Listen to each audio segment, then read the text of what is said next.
I have been using Goodreads for about a decade now, perhaps even longer. I've been recording every book that I read on Goodreads, giving it a rating, sometimes giving it a review, but just generally tracking the books that I read and own on Goodreads for many years.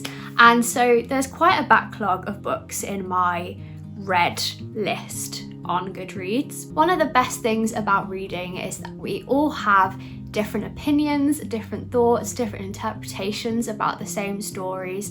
And so what might be a 5-star book to me might be a 1-star book to someone else, and what might be a really average book to someone else might be my favourite book of all time. And that's where places like Goodreads are just so interesting, because not only can you share your thoughts on books, but you can kind of pick up what other people think about books as well.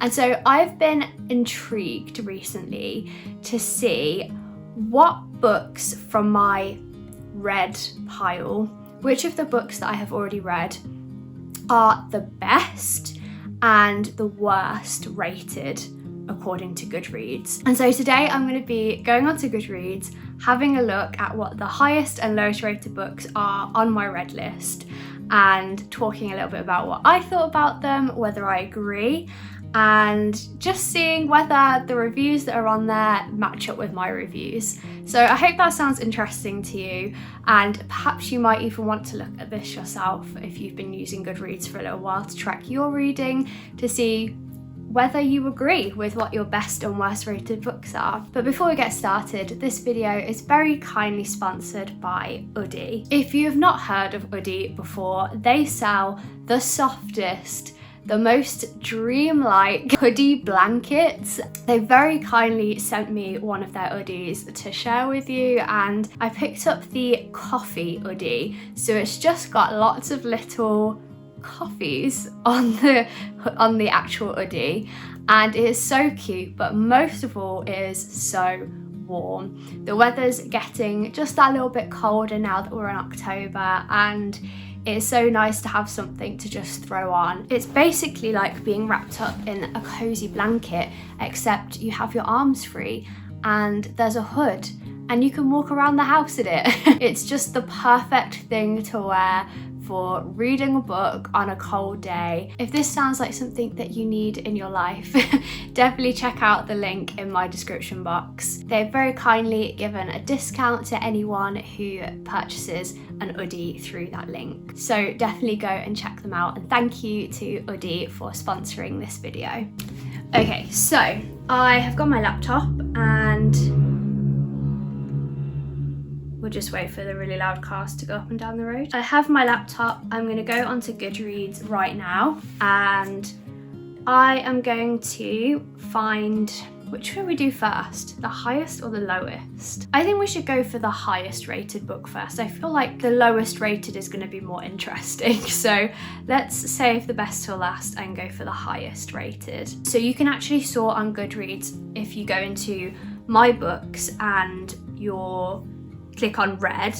You can then sort your read list by different categories, like your rating, the date you've read it, that sort of thing. You can sort it by average rating. So that's what we're gonna do. Oh, this is so interesting. Okay, so I'm gonna talk about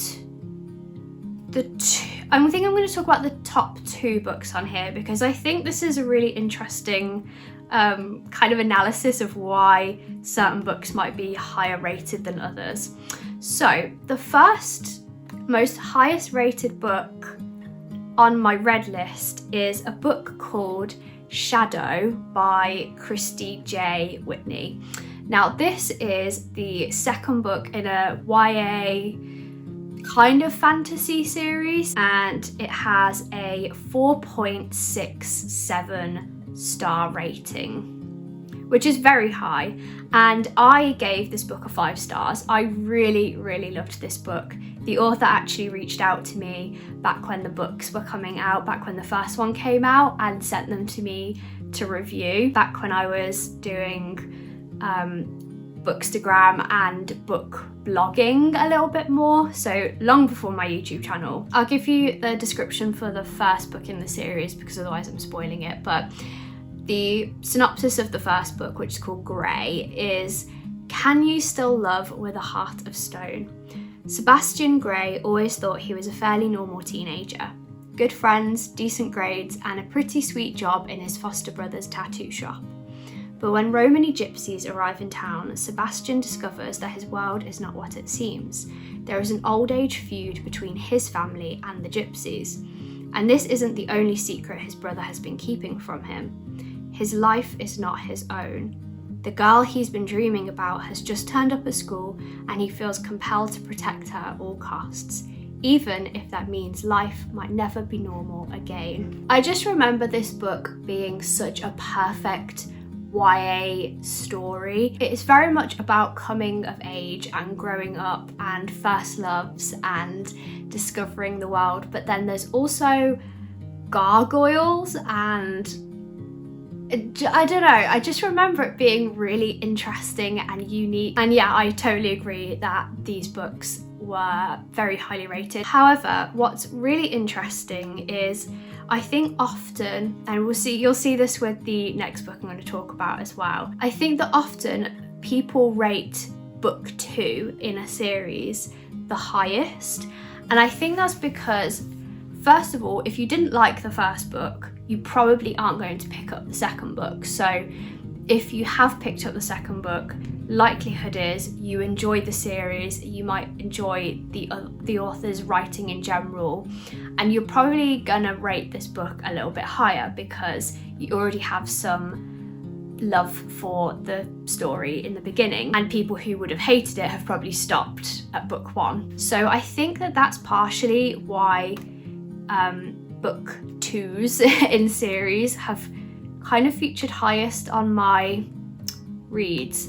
But the other thing is that this book actually only has 36 ratings on Goodreads, which is really low actually. Again, this is a really underrated series, so I think a lot of people missed it when it came out, but it was really good. But because of that, because you've only got 36 ratings, one of which would have been my 5-star one, you've probably got a higher chance of having a higher rating overall. The second book on my most highly rated books that I've read, according to Goodreads reviews, is A Court of Mist and Fury by Sarah J. Maas, which is of course the second book in the A Court of Thorns and Roses series. This book has had such a rise in popularity recently.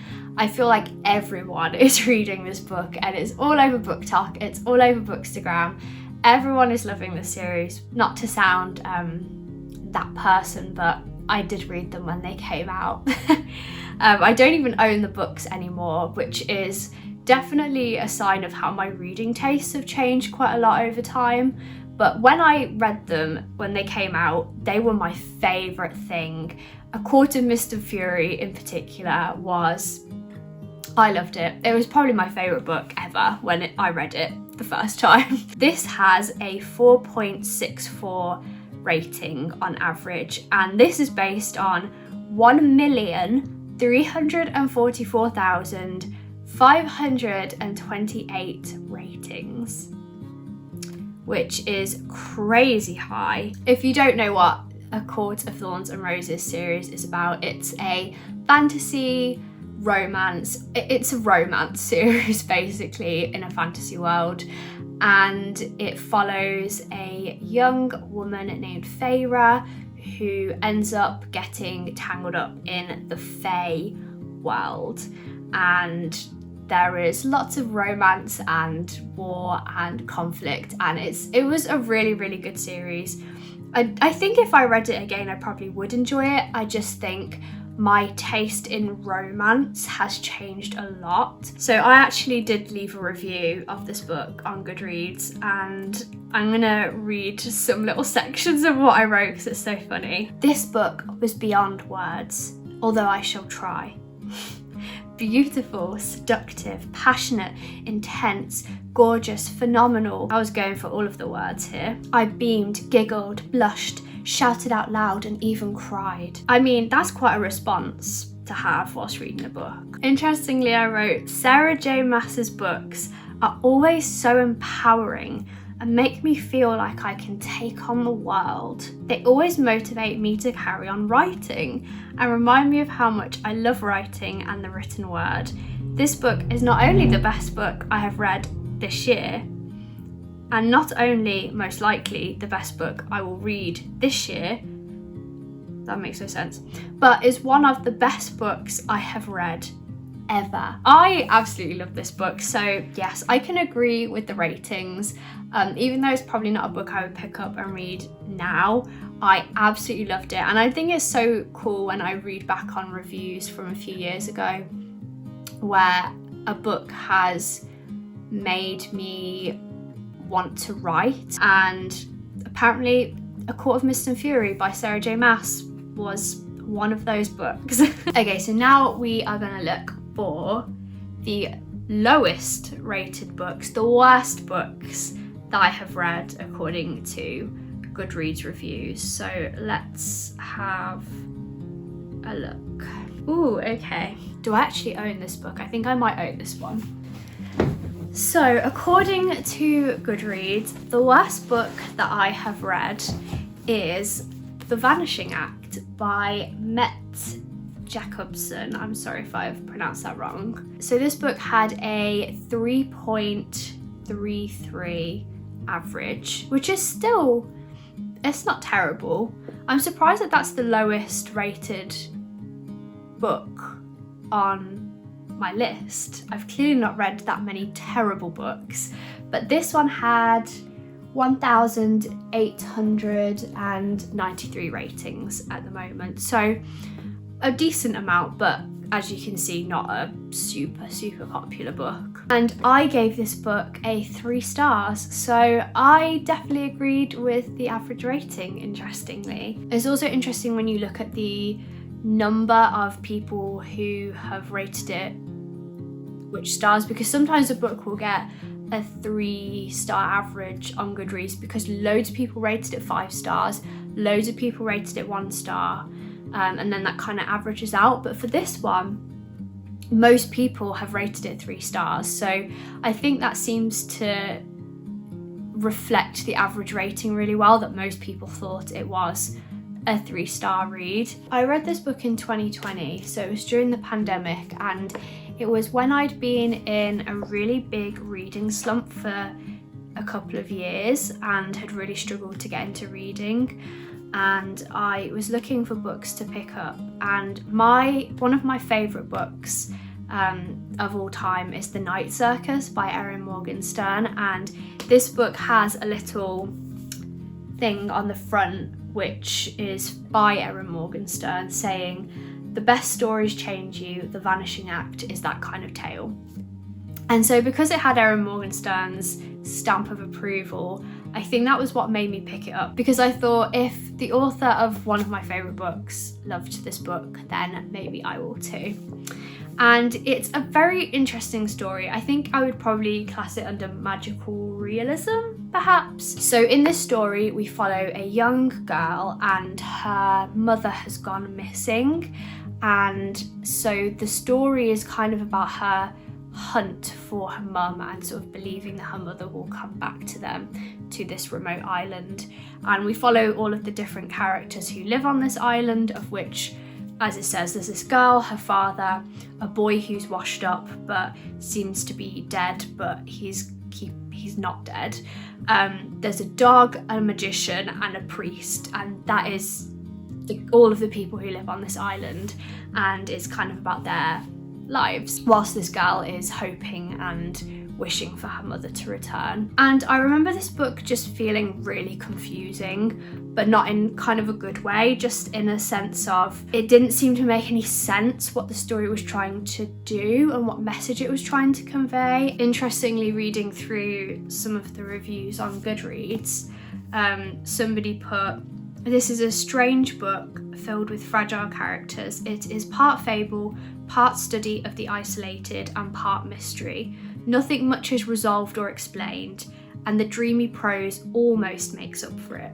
Almost. And I think that definitely explains how I feel. Again, another review. I just didn't get this. I'm sure it was one giant metaphor for loss, but it just felt overly lengthy and lacking in any kind of plot. And yeah, so it was a beautiful story. I remember it was written really well and it was really interesting, but I just remember not really knowing what the story was actually trying to tell me. So that's why I rated it 3 stars. And it seems that other people agreed. So there we have my best book and my worst book that I've ever read according to Goodreads average ratings.